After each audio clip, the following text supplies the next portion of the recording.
Shalom and welcome to the Middle East Report. In this program today, we'll be discussing after 3 months of intensive warfare the IDF has been conducting against Hamas in Gaza. Is Israel going to turn her attention to the bigger threat, which is Hezbollah in the north?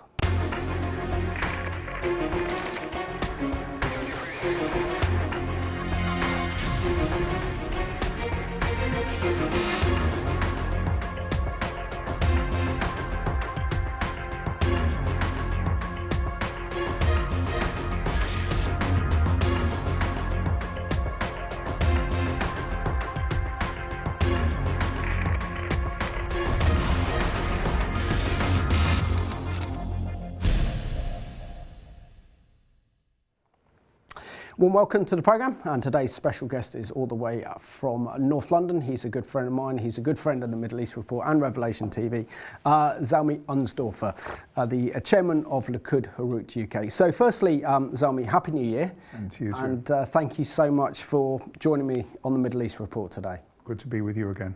Likewise. And Zalmi, I know that we recorded a special live Middle East Report only a couple of days after the most horrific terrorist attack in Israel's history back on Saturday the 7th of October, which was not only a Shabbat, but was also a special holy holiday, Simchat Torah, the receiving of the Torah and the celebration of the Torah.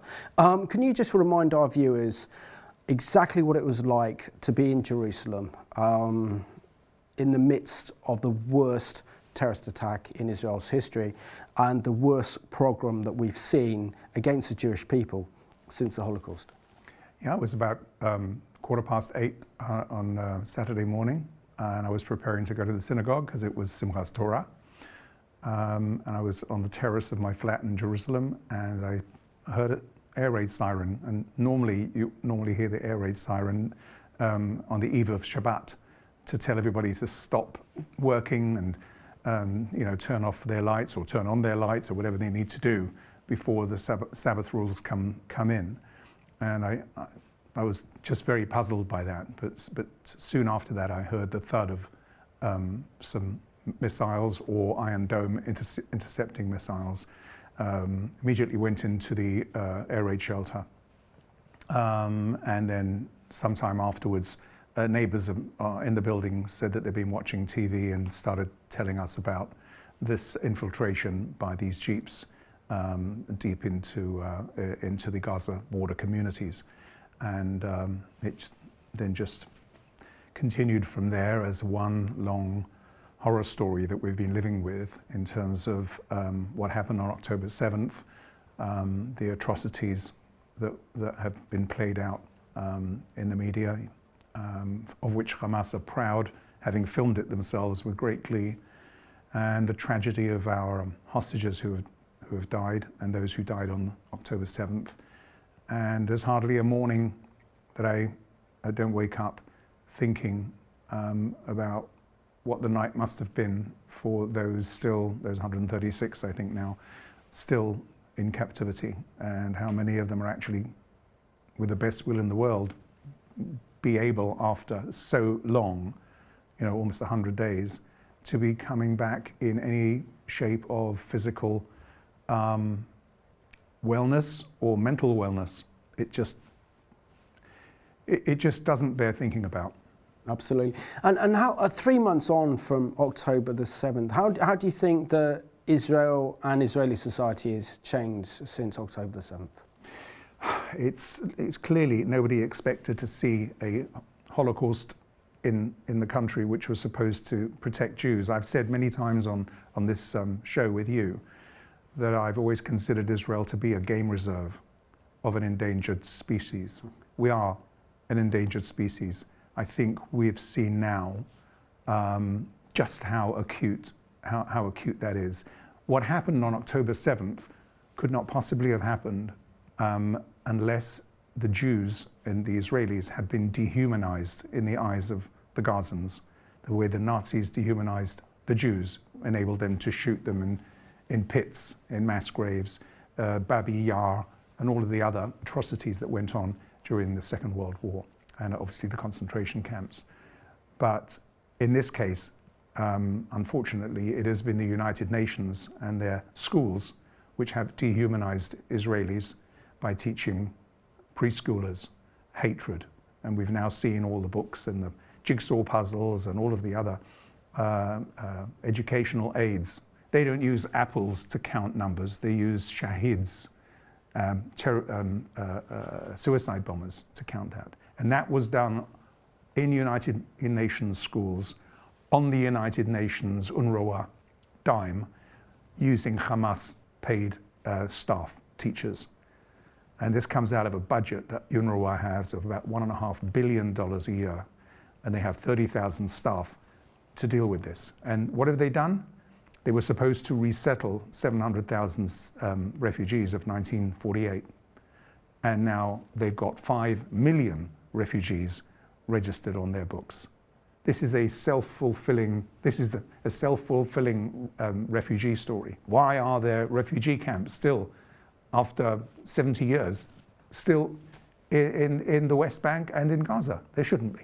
It's Absolutely. a failure of the United Nations. And the failure of the West to actually tackle this and deal with it properly. What we've seen in the aftermath of October the 7th, before even the Israeli forces could clear out Hamas from those beautiful kibbutzim and communities on the south that were horrendously attacked by Hamas on October the 7th, we saw the big anti-Israel protests and demonstrations. Even some of the protesters wearing rucksacks with pictures of paragliders on their rucksacks to show their support for Hamas, because we know that the Hamas terrorists who murdered all those partygoers at the Nova Festival on the morning of Saturday the 7th of October used paragliders to attack them.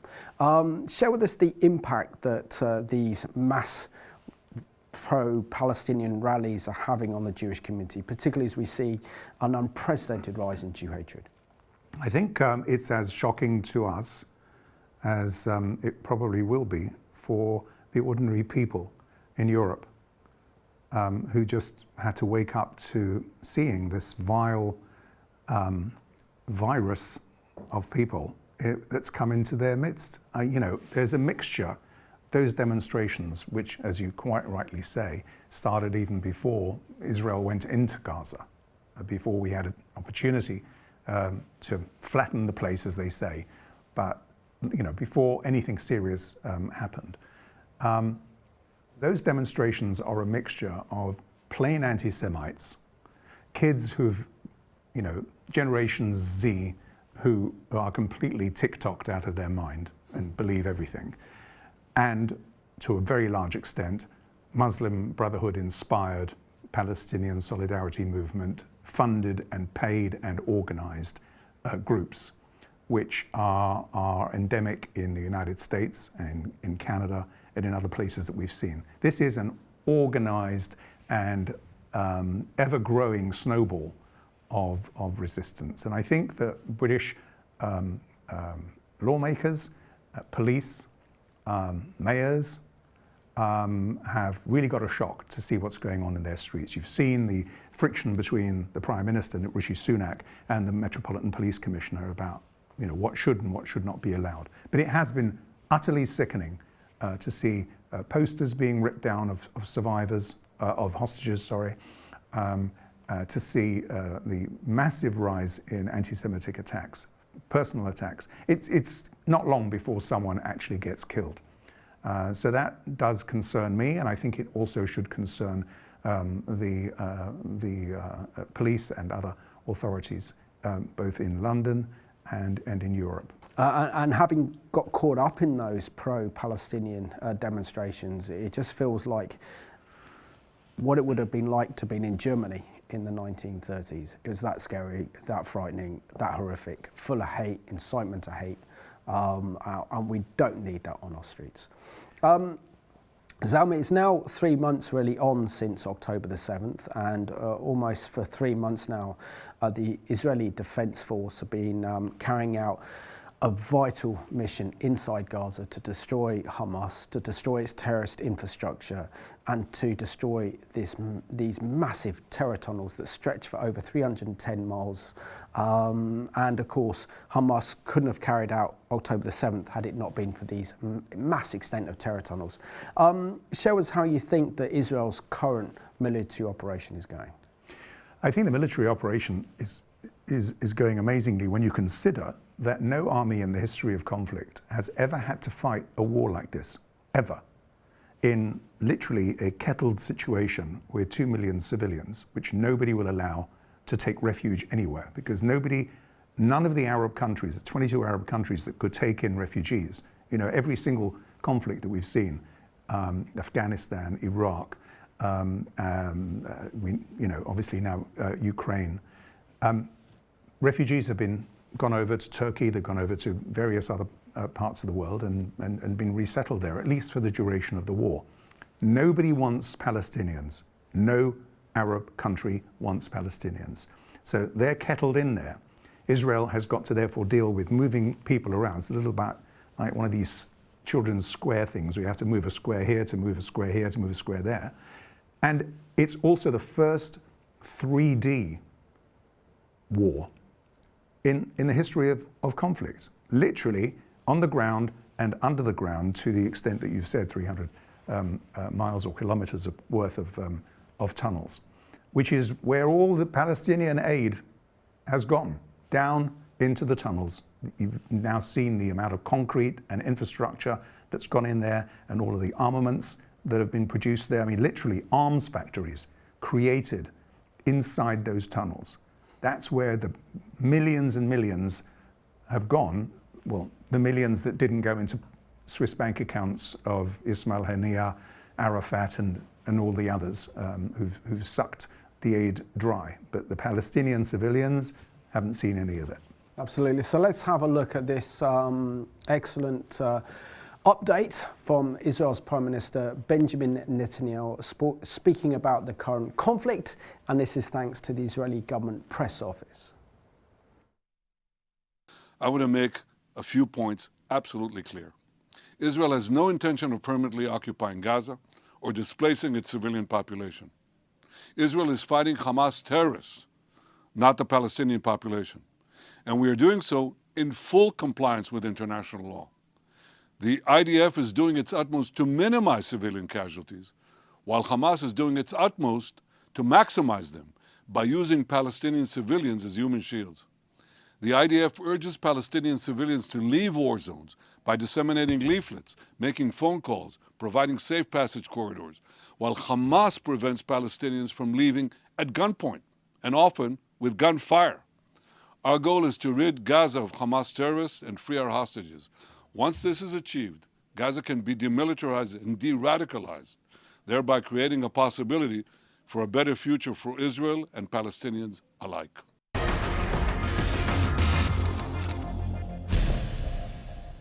And that was the Israeli Prime Minister, Benjamin Netanyahu, and that's thanks to the government press office in Israel for that broadcast. Zalmi, I have to ask, I mean, we're seeing here that Israel's under huge diplomatic pressure to call for a ceasefire. We've seen that our own new Foreign Secretary, David Cameron, has been out to Israel. So has the US Secretary of State, Antony Blinken. Surely they can actually learn something from the Vice President, former Vice President Mike Pence, who went on a solidarity mission to Israel, whilst Cameron and Blinken are calling again for creation of a Palestinian state, knowing that this has been decades and decades of failure to try and implement such a policy in such a state, and have they learned nothing from October the 7th? I think even the leftists in Israel have now completely forgotten about the idea of a Palestinian state, because they can see that there is pure evil on their borders, and this is not someone that you can make peace with or live with. After October the 7th, my neighbors in my building in Jerusalem, they couldn't go out to their supermarket because they're all Arab workers there. All work in the street stopped on any refurbishments and buildings because the Arabs were not allowed out of the East Jerusalem because everyone was scared of having an Arab anywhere near the building. That's not a way to create a two-state solution.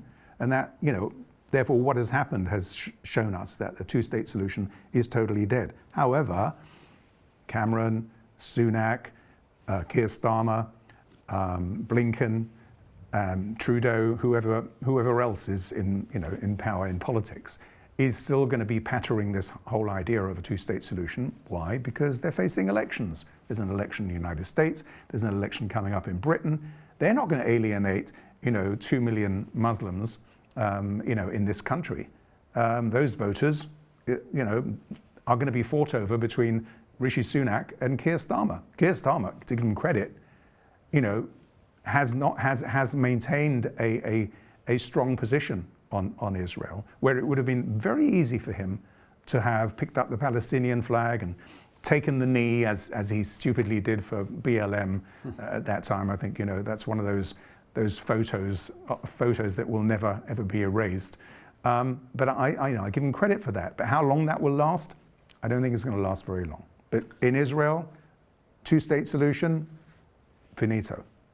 Let's have a look at this excellent CBN news report, and this is the visit of former US Vice President Mike Pence on a solidarity mission with Israel. And as Vice President, he was an excellent friend of Israel and the Jewish people. Yeah, we were just the Kfar Aza. We met former Vice President Pence following his visit to some of the Israeli border communities attacked on October 7th. We sat down in the bombed-out children's unit of the Barzillai Hospital in Ashkelon, just miles from the Gaza border. I must tell you that I've been to war zones during my time as Vice President, during my time as a member of Congress. But the sites that I saw today, the aftermath of that terrorist attack on October 7th, and even a site like this, the ongoing war on Israel by Hamas, it just was pure evil. Pence came with a message for the United States and its closest ally. These are dire hours for Israel. And I think it's so important that the United States make it clear that we're with Israel today, we will be with Israel tomorrow, and we'll be with Israel every day until the threat of Hamas terrorists from Gaza is eliminated once and for all. He also emphasizes that the show of support must be widespread. I believe the United States needs to make it clear to other actors in the region, whether it be Hezbollah in Lebanon to the north, or most especially to the mullahs in Tehran, that the United States will be here for Israel and that we will be prepared if there's an effort to widen this conflict in any way. The Biden administration is trying to actually limit maybe some of the fighting going on in Gaza. How would you respond to some of the limits that the Biden administration is trying to put on Israel? I just don't accept it. I was in Washington, D.C. on 9/11, and America did what we believe needed to be done, taking the fight to the enemy in Afghanistan. And I remember the way our allies stood with us, and they didn't question how we were going about bringing those to justice that had attacked our country. They just stood with us. And I think Israel deserves the same now. A lot of people right now are talking about the day after, and the Biden administration is talking about a revitalized Palestinian Authority that would take over in Gaza. Your thoughts? I think we're still waiting for the Palestinian Authority to condemn what happened on October the 7th. I think those considerations will be proper for the government of Israel to make, and I think we should leave those to the elected leadership here in Israel, and we'll support their determination. In January 2018, Pence addressed Israel's parliament. The miracle of Israel is an inspiration to the world. And the United States of America is proud to stand with Israel and her people as allies and cherished friends. As I said in that speech, we stand with Israel because her cause is our cause. Her values are our values. That relationship has been more important than ever before. Chris Mitchell, CBN News, Ashkelon, Israel.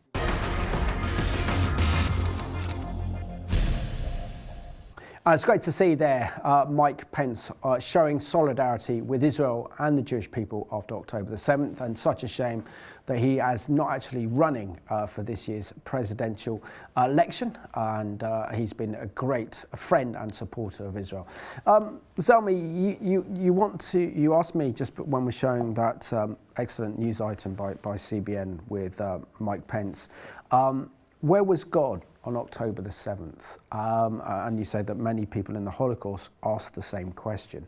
Do you want to answer that question, which is a very deep theological question? That really was my question in the days following October the 7th. That, Israel was, I always felt that Israel was the land of miracles. We all know what happened in the Six-Day War and the Yom Kippur War and other engagements where miraculous things happened. You yourself have reported on these things, and CBN has as well. So naturally it was a great shock to see so much slaughter and mayhem going on. Where were the miracles on that day? My first thought was that this was brought on us because we upset God in terms of all of the things that had been building up in terms of the brotherly hatred over the judicial reform and all of those demonstrations that were going on, which then led during the festival of Sukkot and Yom Kippur, the Day of Atonement. Remember those scenes that happened in Tel Aviv where the religious wanted to have a service in the middle of the square, and they wanted to have it segregated between women and men, as they normally do. And the secular knocked down the sukkah, and they interfered with this. And there was this terrible brotherly, almost hatred, but certainly intolerance. And then when I saw the videos of the rave in the on Simchat Torah, which was a Sabbath and a festival, and we had this rave going on the Gaza border and I saw the presence of a Buddha statue. It reminded me of the Bible section about Balak, and you'll remember that at the end of that section there was this idol worship that was going on at the time, and Phineas came and avenged God's wrath, and about 24,000, I think it was 24,000 people were killed. Jews were killed in that plague that God brought on the people for doing that. So there's always been warnings of wrath of God if you do this kind of stuff. So that was my first feeling. However, more recently I've heard that this whole Hamas attack was not coordinated with Iran. Iran had a much bigger plan. Exactly. That every single front would be activated against Israel on the same day, Yep. with the same starting position. And that Hamas jumped the gun, and the Iranians are furious at Hamas for doing that, because this element of surprise has gone, and this whole plan that they had has been completely messed up. So I think to myself, well, terrible things happened on October the 7th, but it could have been the end of Israel, literally the end of Israel, if that dastardly plan had been brought into effect. Well, I think there we say this is where God was. So Exactly. allowing the enemy, as in Hamas, to become full of pride and arrogance, and decided to jump the gun, because we could have faced the same situation on the 7th of October in the north of Israel with Hezbollah. And Hezbollah have more terror tunnels than Hamas. They have more rockets and missiles. They have a bigger terrorist entity in Hezbollah in the north. And if they carried out the attack in the north, we're talking about tens of thousands being murdered and thousands being kidnapped and taken back into southern Lebanon. So the situation would have been far worse, and Israel would then have to respond to a multi-front war. Hamas in Gaza, Hezbollah in the north. There's a possibility then that the Palestinian Authority would have jumped in. You would have possibly had a third intifada in Judea and Samaria against the Jewish communities there to tie Israel down. But I think we also have to recognise why the Iranians did what they did, because they gave a green light with this preparation plan, because this plan was in place since about 2020, before the death of the Iranian general Soleimani. And it comes from a position of, if we can tie Israeli forces down, then we can continue our nuclear program unabated, without a fear of Israeli airstrikes or retaliation to destroy our nuclear program. But I think now we see incredible miracles that took place on October the 7th. There were soldiers that were running to the front line and their guns weren't working, but they ended up working on that day to kill the Hamas terrorists. They came back and they checked their guns and the guns wouldn't work again. The situation where some houses were protected and others weren't, and this could have been so much worse. So it's very, very hard, I think, to say where was God in October the 7th. I believe he allowed that because he's omnipresent, he's sovereign, he sees everything. But if we look at what it's done, it's brought a lot of Jewish people back to their faith. 100%. It's made them realise that they are Jewish, that they are special, they have an identity, they can't mix with the world, they're different from the world. And it's also unified Israel. I mean, Israel sadly was in a place where, as you mentioned, with all the big, huge demonstrations, was tearing the nation apart and the society apart. And it didn't look like how anyone could possibly bring the nation back together. But this war and the horror of what happened on October the 7th has united Israel. Yes, certainly. So when you look at all those things, it's very hard. But God allows that to realise that you can't make idols. How much I love the IDF and I love the Israeli Defence Force and a tremendous respect for the Israeli government and the government institutions. You can't put your trust in the IDF. Like you cannot put your trust in the government. You need to put your trust in the God of Israel. And I think that's what's happened in the aftermath of what's happened. Yeah, there are major lessons to be learned. I think one of the main problems that Israel has is that its supply of arms and ammunition and Iron Dome rockets and so forth are too far based in the United States. We need to be much more independent in terms of our arms production. You know, the American military aid package, which was agreed by Obama, increased the percentage that needed to be made in America. Normally it was something like 60% had to be made in America, but he put it up to almost totally, which means that we have to rely on airlifts. I don't want Israel to rely on foreign airlifts. I think we need to be completely self-sufficient. And the other aspect of this one, and this leads me on to talking about the threat posed by Hezbollah in the north, we see that the IDF have done an incredible job clearing out Gaza City of Hamas, and Hamas are destroyed in Gaza City, and now they're fighting Khan Yunis, the second biggest city in the Gaza Strip, to destroy the rest of Hamas. But it's also, there's no point in destroying Hamas in Gaza when you have a greater, bigger threat posed by Hezbollah in the north. And the fact they have 160 to 180,000 rockets aimed at Israel, many of them precision-guided missiles, and we saw what happened in 2006, that Israel needs, sadly, to destroy Hezbollah as well in order for Israel to be safe. And this is something that the Western world doesn't understand. They don't understand that Israel is in the Middle East, and it does not have borders like European countries. It doesn't have a border like North America does with Canada. And sadly, in the Middle East, only the strongest survive. And until we deal with Iran and the Iranian nuclear threat, this is not going to go away anytime soon. Yeah, I mean, unlike all other wars, we're not dealing with states. We're dealing with organizations, Hamas, Hezbollah, the Houthis, something like a dozen Islamic militias in Iraq, which Iran has implanted there. And these people are not answerable to the United Nations. They're not answerable to the International Court of Justice. This is what Iran does. It literally exploits countries which are failed states and puts together these proxies in those failed states and directs them to do all this stuff. The terror and the horror needs to be brought back to Iran. Do you know that in Tehran, you can go to a cinema, you can go to a supermarket, nobody checks your baggage, nobody checks your handbags, because they've never had terror in Iran. They need to, these ayatollahs need to experience terror being brought to their doorsteps, because then the good people of Iran, which is like 99% of the citizenry, okay, will then have the guts and the cohesion to throw these evil beasts out of power. And I think also, Zalmi, that our viewers and everyone else has to recognise that what starts with the Jewish people never finishes with the Jewish people, and you can apply that same logic to the state of Israel.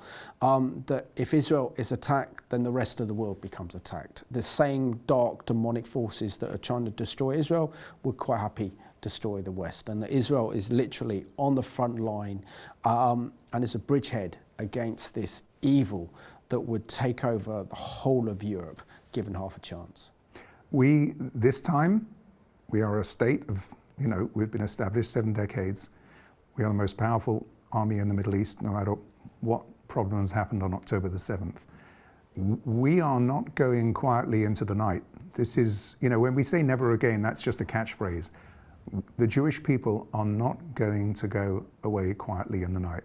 The world needs to understand this, because it will be a plague on their houses big time.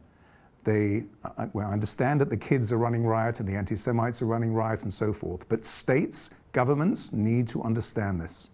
Absolutely.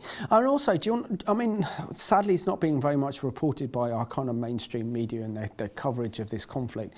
And that's the fact that Israel has had to evacuate over 100,000 of the Jewish communities in the north of Israel because they need that protection. And this is obviously in light of the ongoing firefight between Israel and Hezbollah in the north of Lebanon. And also you have that personal experience of having refugees that have fled the south, staying in your apartment in Jerusalem. Yes, that's the least that I can do. Obviously, people have to be kept out of harm's way. But when you're talking about Hezbollah, we're almost 100 days in since the war started. It took Hezbollah a long time to even engage with this, which is a sign that that Hezbollah and Iran were not actually on the same page. They didn't expect Hamas to be jumping the gun over this. But even so, in all that time, not one missile against Haifa, not one missile against Netanya, not one missile against any of the major centers. It's only just clashes and RPGs against soft targets and clashes. They do not want to engage in a war here. It's very, very clear that they want to preserve themselves, and maybe with a bit of help from the world community, we will push them up to the 1701 front over the Litani River. The United Nations keeps making resolutions seeking them against Israel when Hezbollah, well, it's not even a state, is it? It's a failed state of Lebanon. Has breached the 1701 resolution. Hamas breached the resolution over the last Gaza conflict. All these things are completely worthless and meaningless. What needs to happen, we need to smash Hamas, we need to uproot them there, and we need to deracinate the people of Gaza. We're not interested in occupying Gaza. We left it 20 years ago. The BBC put out that we've been no, it wasn't. It was the International Court of Justice that in their opening statement, the South African prosecutor said, Israel has been occupying the Gaza Strip for the last 70 years. Well, we haven't. We haven't been there for 20 years. And if that's her opening statement, it just goes to show you where that is going. Well, 48 until 67, it was controlled by the Egyptians. Exactly. Israelis had no other choice but to take it over after the Six-Day War. And what was the first area of territory they gave back in terms of the Gaza-Jericho agreement, the Palestinian Authority, or before it was created then, the PLO? Gaza-Jericho. Yeah. So, there's the evidence there. Sadly, these people are so ignorant when it comes to history. But let's have a look at this excellent CBN news report looking at the personal cost in terms of evacuating over 100,000 Israelis from the north because of the threat posed by Hezbollah in the north. Kibbutz Yiftah sits only 2 kilometers from the Lebanese border, and its people have been living in hotels since early October. It appears they may not return home anytime soon. I think the less safe I feel is right here on the road. But I have faith When I was alone with the kids, the room was fine, and I wanted my kids to be close to me because they were frightened and they had anxieties before they would go to sleep, and they asking about Dad. But now when he came back and we are in this little room, and it's very crowded and it's very small, and we're trying to be thankful with the things we have. We have each other. The close proximity of Yifta to the Lebanese border, however, adds to the sense of fear about going home. With the escalating conflict, these residents are pressuring the Israeli government to do whatever it must to allow them to reclaim their lives. We are much closer to the border than most of the kibbutzim in the Gaza Strip. It's scary, I must say.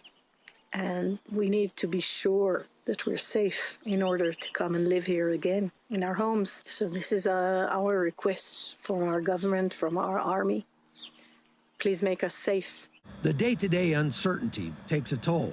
Ongoing missile attacks from Hezbollah, despite Israel's commitment to wipe out the threat, leaves many here feeling powerless. Like every day I was crying. I'm trying to think, like every time I feel like I don't have enough perspective to see the whole picture because I lived day by day, not even day by day, and hour by hour, because I don't know. Every morning I wake up and I'm not sure how things are going to go in the country with the war, and I feel like I have no control on life. Hezbollah commander Hassan Nasrallah gave a speech the day after the attack on Beirut, saying that it was a crime that would not go unpunished. Meanwhile, Rear Admiral Daniel Hagari of the IDF says that his troops are prepared for any scenario. That kind of talk adds up to the likelihood of an extended displacement, as the hope for a secure return home remains tied to the IDF's ability to remove Hezbollah from southern Lebanon. These folks realize that may be out of reach without an extended ground invasion. This will take a very long time. That's what everybody keeps saying to us. That's what the messages that we're receiving is that this will take months until we have to just wait and hope that the war with Hezbollah will create some kind of safety net for us to be able to return home, because without that, we will not be returning to our home in Iftach. Chuck Holton, CBN News, Jerusalem.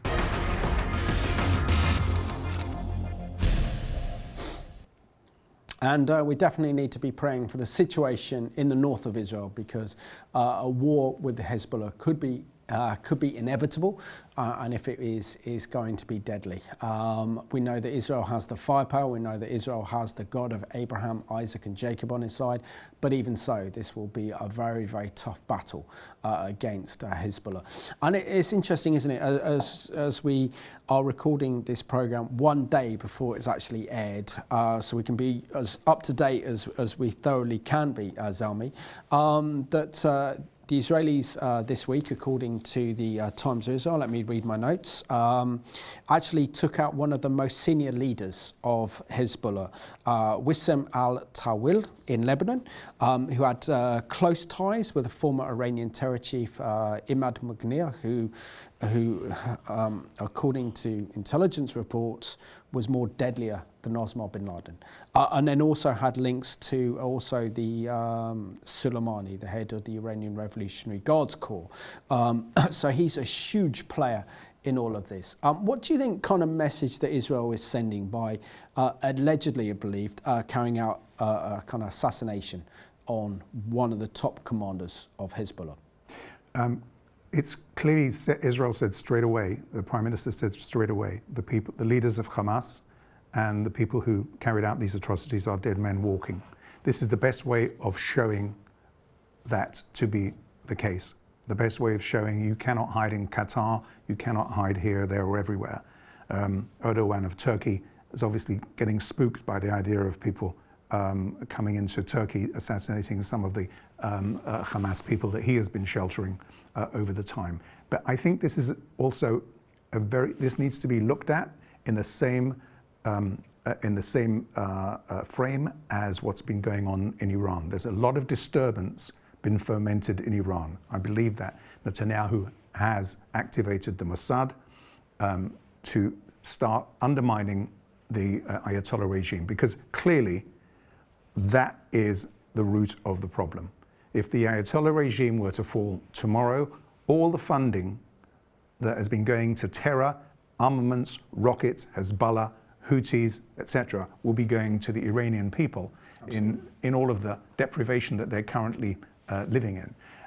It will, and the nuclear program would stop as well. So I believe that there is a major, major push to take the war to Iran, even if it's through subterfuge. And I just read out what the Times of Israel said about the assassination of this top Hezbollah terrorist. Said, according to unsourced reports in the Hebrew media, claim that Tawawi had recently become leader of the Rawad, Rad-1 force, which is an elite unit within Hezbollah thought to be responsible for a number of skirmishes on the Israeli border. However, Lebanon's Al-Madin news outlet, considered closely to Hezbollah, said that Tawawi was the commander of the Rad-1 were false, without elaborating.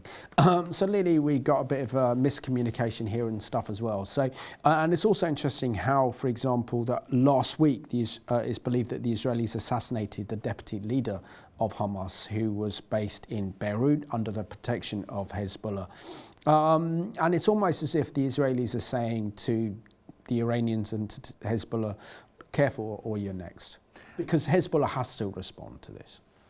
Look, everyone's talking about, can Israel fight a multi-front war or not?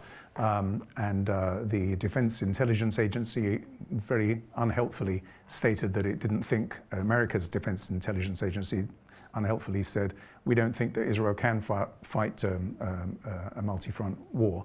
Israel can. And the proof of that is that if Israel were wary or scary about escalating the Lebanon situation, it wouldn't be assassinating Hamas leaders and Hezbollah leaders in Beirut. They would not be doing that. But they clearly are, and it's a clear message to say, if you do us some serious damage, we're going to operate whatever plan they have. And they clearly have got a plan. Netanyahu is saying, these are things that you have never dreamed of. I don't know what armaments or neutron bomb or whatever you can imagine it is, but it's clearly something that must have been thought out long ago and must be oven ready. Absolutely. And the other aspect, I think, to add to this, Zalmi, is that when we look at the threat posed by Hezbollah and also the threat we also have to say in Syria as well, because there's something like 80,000 Iranian troops in Syria popping up Assad's regime together with the militias, terror militias that are also in Syria, that they also kind of pose a threat. But it's interesting to kind of note that Hezbollah are actually scared. So if they see the destruction of Hamas in Gaza, which is probably 2/3 done, then they're going to be fearing that they're going to be next. And however, all their kind of bravery and all their glorification of terrorism, waving the Hezbollah flag, they're scared, aren't they? They are, and they know the true figures, casualty figures in Gaza. They know perfectly well that 80% of the casualties there are men, males between the age of 17 and 40. And the IDF spokesperson has shown that almost every house you go into has got guns and RPGs in it, because every civilian is pretty much on Hamas's side. And that means changing the entire educational system of the Gaza Strip. But make no mistake, 7 out of 10 Gaza civilians are Hamas people. So let's have a look at this latest CBN News report that's saying, is war with Hezbollah inevitable? On Tuesday morning, Secretary Blinken met with Israeli Prime Minister Benjamin Netanyahu. The secretary on a diplomatic mission, meeting with leaders in the Middle East. Meeting with reporters before his arrival in Israel, Blinken outlined what he says they agree on about Gaza's future after the war. First, that Israel must have peace and security. Second, that the West Bank and Gaza should be united under Palestinian-led governance. Third, the future of the region needs to be one of integration, not division and not conflict. And fourth, for that to happen, we need to see the establishment of an independent Palestinian state. However, that's a sticking point for Israel. While the U.S. and others support a Palestinian-led Gaza, Israeli Prime Minister Netanyahu and his government are against it. While the debate over Gaza's future continues, the growing tension between Israel and Lebanon may direct the course of the war. Blinken and others are trying to de-escalate the low-scale war between Israel and Hezbollah diplomatically. But Benny Gantz, a member of Israel's war cabinet, says time is running out for diplomacy, since nearly 100,000 residents of northern Israel can't return home.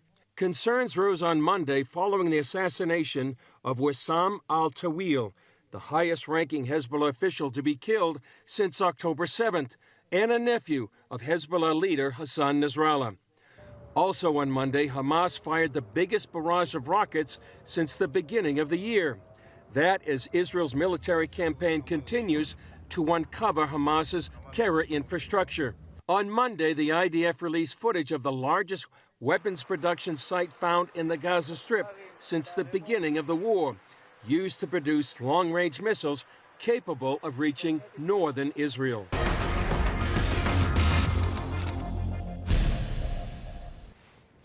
Firstly, it's absolutely tragic that Hamas have turned Gaza into a terrorist entity. They have the best beaches in the Mediterranean. All the aid money could have been spent on education for the Gazans, better infrastructure, encouraging business hubs, opening restaurants to tourism. But instead, Hamas has turned Gaza into a hellhole and a terrorist entity that Israel had no other choice after October the 7th to actually send in ground troops to destroy Hamas and Hamas's terrorist infrastructure. And this is all the hypocrisy of all this. I mean, the crazy thing is we're dealing with human misery here. And my heart does go out to the people of Gaza. But they have to take responsibility because, you know, they voted for Hamas back in 2006, the vast majority of the residents of Gaza. They haven't put up much opposition against this totalitarian regime that is imposing on them.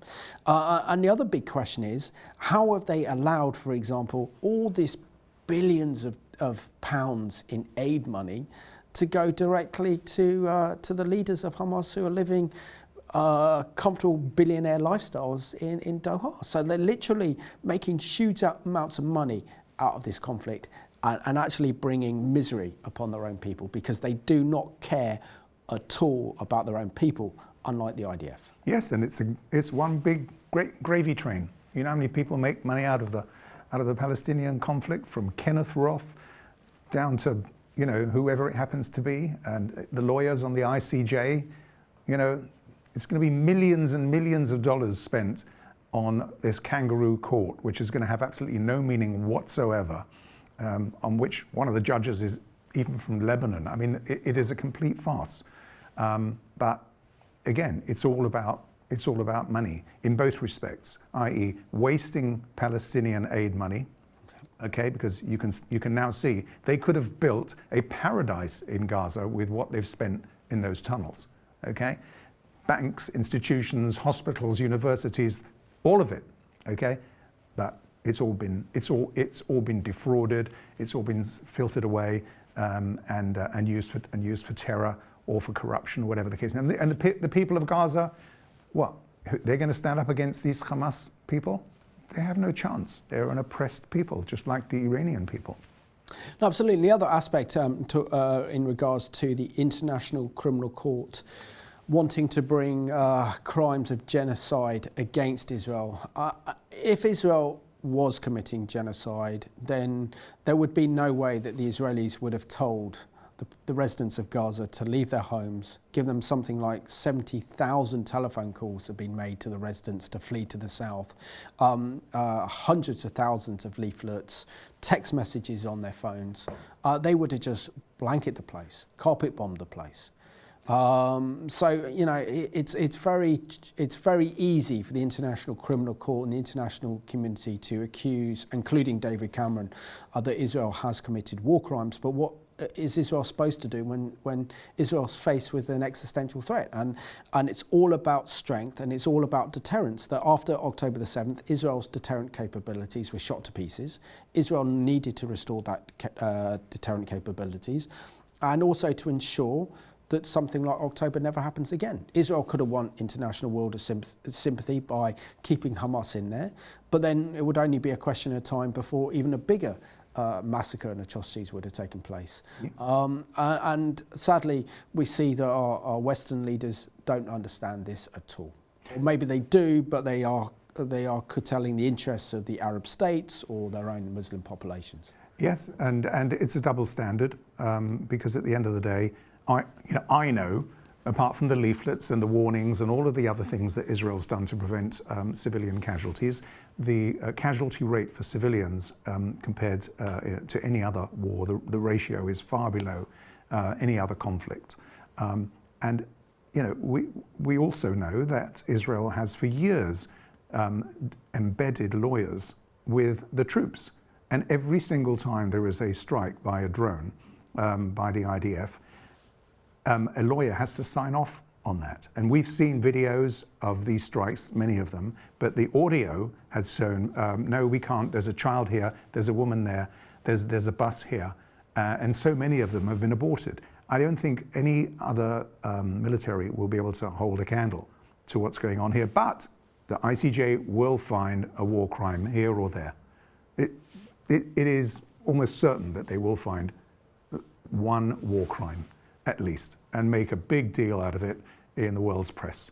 Yeah. I mean, if you think about it, that Ukraine, for example, faces an existential threat from Russia with the Russian invasion, and we're not monitoring Ukraine's response to its war against Russia, are we? We're not seeing, for example, we are giving Ukraine billions and billions of pounds in military aid and assistance, unrightly so, but we're not demanding the same sort of standards placed on the Ukrainian forces that are on Israel's forces. Any more than there have been any demonstrations in London or other streets of Europe and Canada and New York, blocking roads for Ukrainian victims of war, Afghani victims of war, the Uyghurs, the Syrian, the millions of Syrians have been killed, displaced, and so forth. Not one demonstration has taken place, and those are states, okay? It's pure and simple anti-Semitism. Double standard, one standard for the Jews and one standard for the rest. Yeah, and I had the privilege of meeting one of Israel's deputy commanders back in December of 2022. And literally, this is the biggest military tank base close to the Gaza Strip. And he gave us a lecture on morality. And he said, look, as with the soldiers, we train them to go in. We have the mock city of Gaza, so that our soldiers can know what to expect when they go into Gaza. But we still have to value the sanctity of life. We still got to keep our Jewish values, and that is more important than anything else when engaging in conflict. But he was actually saying to me personally that with the Ukrainians, they don't do that.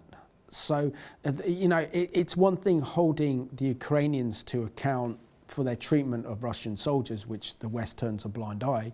But when Israel is dealing with an existential threat, dealing with genocidal terrorists like Hamas, these rules of engagement applied to Israel are just ridiculous, because Israel is just there to defend her nation and defend the one and only Jewish state. And if Israel didn't defend herself, there would no longer be a Jewish state, and we'd be on the brink of another Holocaust again, as seen by October the 7th. Yeah, and the footage of IDF soldiers bringing incubators into a war zone, did you ever see that, ever, in any newsreel going back hundreds of years? Forget about it.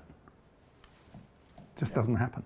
No, absolutely. So, with about 4 minutes left of the programme, Zalmi, we know that Israel really is in the fight of her life, and we do know that she's turned this war around, considering the horrific events that occurred on October the 7th with Over 1,400 Israelis are dead, over 240 were taken kidnapped into Gaza, and of course over 6,000 injured, and many of those in a critical situation after Hamas's deadly terrorist attack on October the 7th. But what role can Christians play at the moment in terms of defending Israel and bringing comfort to the Jewish community with this rise of Jew hatred that we're seeing, not only in this country but around the world? In a word, make noise. The Christian community have been amazingly supportive, and certainly Hagi and others in Kufi and so forth have been amazing in their support. They know that this is a fight of good against pure evil, not just evil, but the purest evil. But the Islamists are making a big noise. There's huge money behind them, okay? But there are more Christians in America than there are Muslims, a hell of a lot more. And also in Latin America and so forth. And if they mobilize and they come out into the streets, the Islamist-driven demonstrations will look small by comparison. And maybe some of the Generation Z would see, hang on a second, I wonder what they're talking about. Maybe there's another story here. Absolutely, I can agree more. But I mean, your community also needs protection as well, don't they? Because there are reports coming out of Hamas planned attacks against the Jewish community we saw in kind of Germany, also in Belgium as well. And those threats now, because of Israel's defensive war against Hamas in Gaza, has meant that this is kind of radicalized a new generation of Islamic terrorists. And this is something our security services are very much aware of. But in order to fight this, the West also needs to empower Israel to fight this as well, don't they? Yeah, I think where Europe is concerned, I think the time is right for European countries to consider creating a national guard, because there's no way that the Metropolitan Police can control what is ultimately going to be snowballing here on our streets. They're planning something for the 13th of January, big demonstrations up and down the country. I don't know to what extent the police will be able to control that. And it's important, isn't it, that by defending Israel, we are defending our freedom as well. So, Zalmi, thank you so much for being my guest on this week's Middle East Report. Always a pleasure to have you on the programme, my friend, and you've done a great job. Thank you very much. Thank you. And I just want to thank you for watching this programme home. We know that Israel is at war, that Israel is conducting the most humane war possible in Gaza. And now we see that the threat from Hezbollah in the north poses a greater danger to Israel than Hamas in the south. And so we really need to keep the IDF in our prayers, because they're the ones that are defending the one and only Jewish state. And by defending Israel, they are also defending Western civilization against this evil that is Islamic fundamentalism that would destroy our culture and our way of life. And therefore, it's imperative that we choose to be on the right side of history. We can do that by supporting Israel and the Jewish people. So thank you for watching this week's edition of the Middle East Report.